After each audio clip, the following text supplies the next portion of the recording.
Hello there YouTube and welcome to Top 10. I am Random Ross and the year is drawing to a close, so I thought let's do my top 10 best films of 2019. Now this is all my personal opinion, no one has to agree with this, but if you have your own opinion, let me know down in the comments. So let's begin. So here we go. Coming in at number 10, it is Pokemon Detective Pikachu. Now, I've been a lover of the games for so long now, since it began in the 90s. And I loved the anime back in the early days, I loved the first movie. And when they were making a live action film, when they confirmed this in late 2018, I was like, okay, not overly won over by this. Charizard's hairy. I'm so glad they fixed that though, because Charizard wasn't hairy in the film, he was scaly like he should be. But yeah, I thought great voice work from Ryan Reynolds and Justice Smith, he too was in it. Bill Nye was good in this too, and I love how this was still in the same universe as the anime, because, well, if you've seen the film and you've seen the anime, you'll get what I mean. Yeah, it wasn't bad, it was fairly decent, and I enjoyed it, so yeah. Number 10, Detective Pikachu. Coming in at number 9, it is Annabelle Comes Home, the latest installment of the Conjuring franchise. Now, I thought this was better than Annabelle Creation and Annabelle. It was a lot more entertaining, not as scary, but enjoyable, and yeah, I liked it. I liked Annabelle Comes Home. Ties in with the Conjuring universe, I guess. Okay, number 8, it is Shazam. So, the DCEU, I think they're finally beginning to, take off, from the success of Wonder Woman. Now, their early days, Batman vs Superman, Suicide Squad, Justice League, was a mess. But I think they're starting to really get it together now with, bringing some light humour in there, not just darkness like it started as, the DCEU. They're starting to make it a lot more brighter, a lot more colourful, especially with Aquaman. So yeah, Shazam, I thought Zachary Levi was great as Shazam, and the kid they have with Billy Batson was great. How, Zachary Levi played,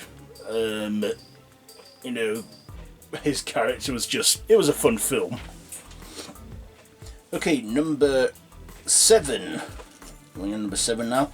It is Captain Marvel. Brie Larson, Captain Marvel, first ever, film in the MCU to, feature a female lead. I thought, the 90s throwback was great.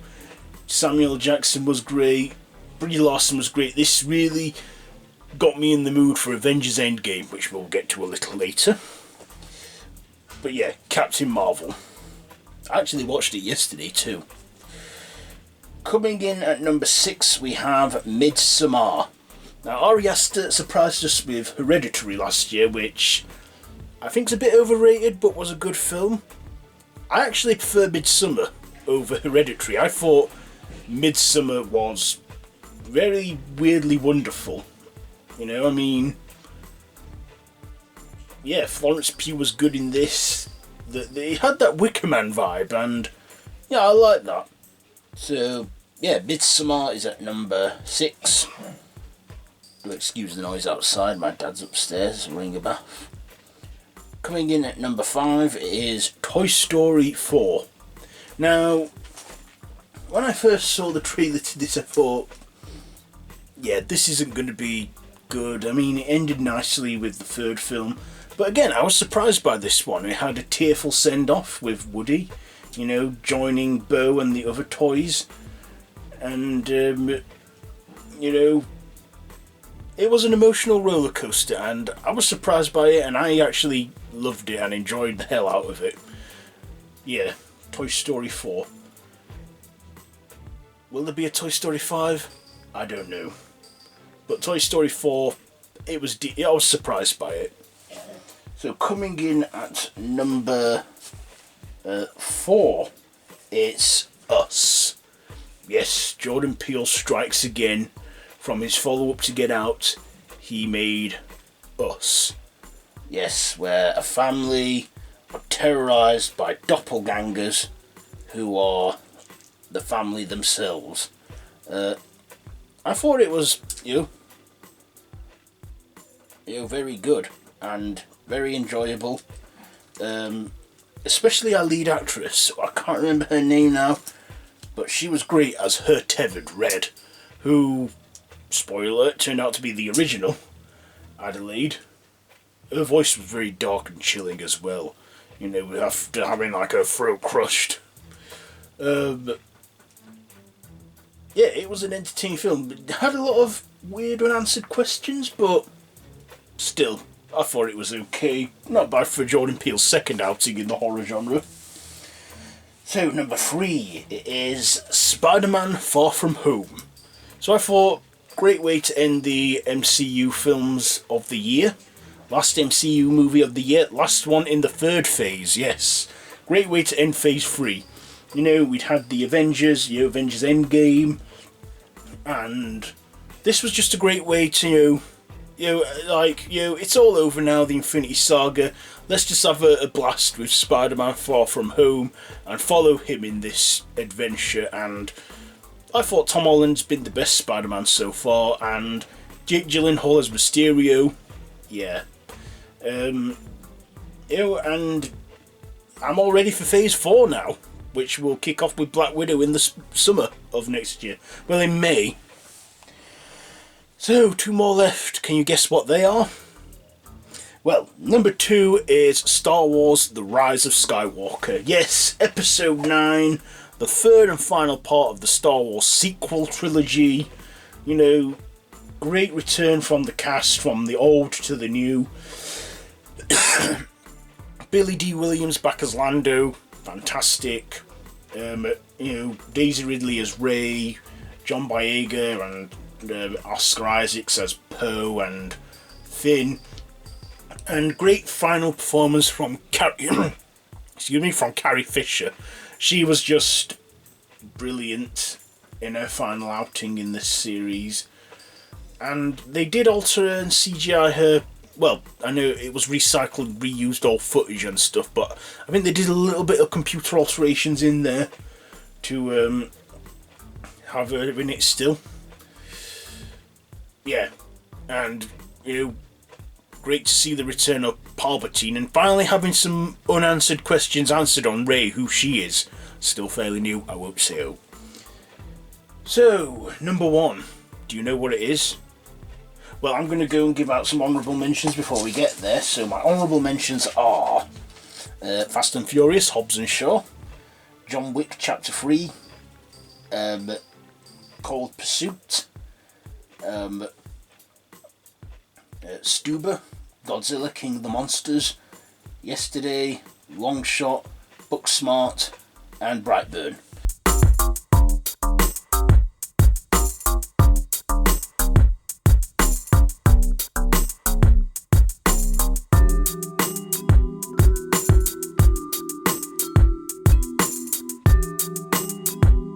So, my number 1 pick, it is Avengers Endgame.